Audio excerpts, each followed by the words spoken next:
Vuonna 2022 alkanut Ukrainan sota toi ensimmäistä kertaa vuosikymmeniin täysimittaisen sodan Euroopan maaperälle.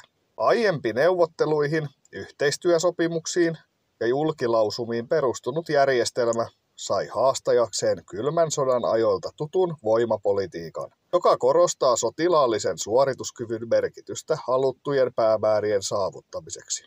Voimapolitiikan paluu toimii ikävänä herättäjänä läntisille liberaalidemokratioille, joiden pääasialliset vaikuttamisen keinot Yhdysvaltoja lukuun ottamatta perustuvat puhtaasti pehmeään vallankäyttöön, eli vihamielisiksi koetuille hallinnoille nalkuttamiseen, olettaen, että nämä muuttaisivat käyttäytymistään annettujen julistusten perusteella.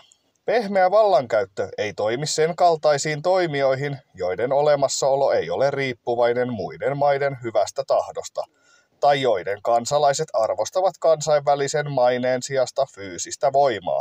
Uhkailu tai painostaminen eivät auta ilman uskottavaa pelotetta, ja uskottava pelote vaatii taakseen riittävää miesvoimaa ja kalustoa sekä uskallusta käyttää niitä.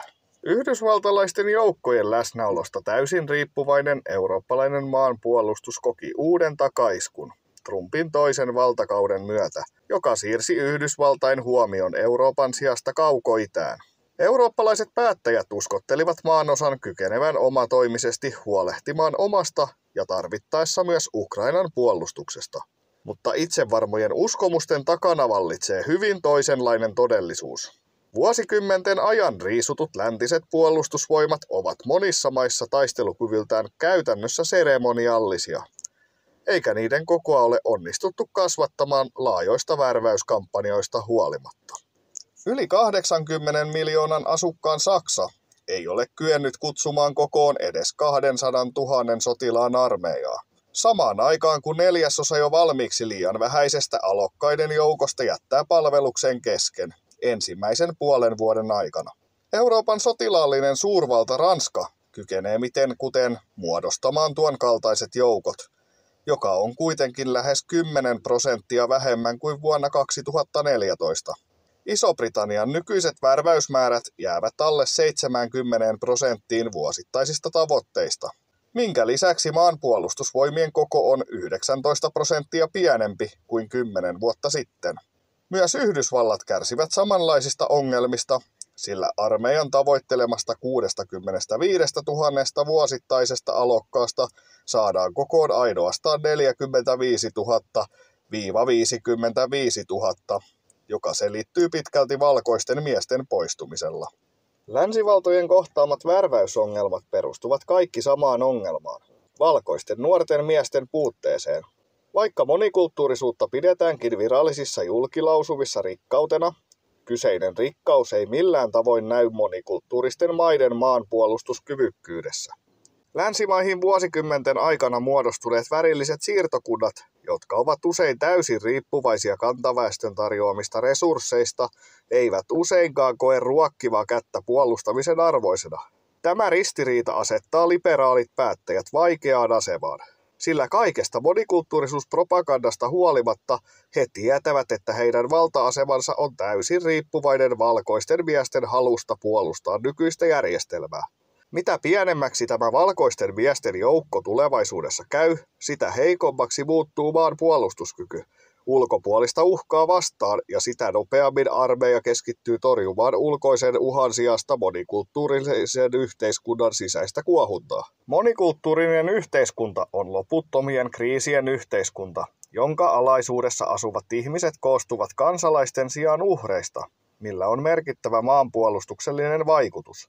Tunkkaiseksi koetusta valkoisesta menneisyydestään irti pyristelevä yhteiskunta menettää yhteyden omaan sotahistoriaansa, jonka kunniakkaan perinnön jatkajana puolustusvoimat usein halutaan nähdä. Monikulttuurinen yhteiskunta on myös aina kritiikin läpäisemä yhteiskunta, jossa yhtäkään valtion tai kansakunnan osa-aluetta ei pidetä moraalisesti hyvänä tai puolustamisen arvoisena.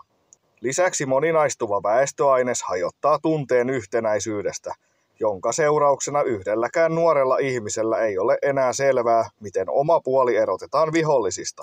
Mitkä asiat omassa maassa ovat puolustamisen arvoisia ja mikä on se yhdessä koettu todellisuus, jota vihollinen toimillaan uhkaa. Monissa Euroopan maissa eri ihmisryhmien välillä koettu yhteinen todellisuus rajoittuu jaettuun maaperään ilman mitään muuta yhdistävää linkkiä. Monikulttuuriset yhteiskunnat ovat aina hyvän päivän yhteiskuntia, ja niiden yhteiskuntarauhan edellytys perustuu puhtaasti materiaaliseen yltäkylläisyyteen. Jos tämä yltäkylläisyys tulee millään tavoin uhatuksi, esimerkiksi sodan aiheuttaman poikkeustilan takia, myös vierasväestön jo valmiiksi hyvin kyseenalainen lojaliteetti keskusvaltaa kohtaan loppuu. Ajatus siitä, että sen kaltaiset ihmiset, jotka eivät olleet valmiita puolustamaan edes omaa kansaansa, uskontoansa ja kotimaatansa, puolustaisivat itselleen täysin kasvotonta liberaalia järjestelmää. Sen valkoisia johtajia onkin kaikilta osin järjetön. Näiden tosiasioiden valossa Suomessa käynnistynyt maanpuolustaja.fi-hanke on epärehellisyydessään vaarallinen. Sivuston mukaan massamaahanmuutto on maanpuolustusta, ja kasvava määrä vierasmaalaisia korreloi taianomaisesti korkeamman maanpuolustuskyvyn kanssa. Esimerkiksi monikulttuurisesta puolustusyhteistyöstä kelpaa jopa aseveljeys kansallissosialistisen Saksan kanssa, joka kertoo omalta osaltaan siitä, kuinka ohkaisista historiallisista säikeistä koko monikulttuurillisuusnarratiivi on punottu. Kuten voimme muiden länsimaiden antamista esimerkeistä todeta, Suomen maanpuolustuskyky ei kasva vierasväestön siirtokunnilla. Sillä kasvava vierasväestön määrä ei tarkoita kasvavaa maanpuolustushalukkaiden määrää. Monirotuinen, moniettinen ja monikielinen Suomi ei todellisuudessa ole vahva ja kukoistava Suomi, vaan etnisten ristiriitojen, epäluottamuksen ja itsekkyyden Suomi. Suomi on hyvä maa, se on paras meille suomalaisille. Se on puolustamisen arvoinen maa ja se on ainoa puolustaja on Suomen oma kansa.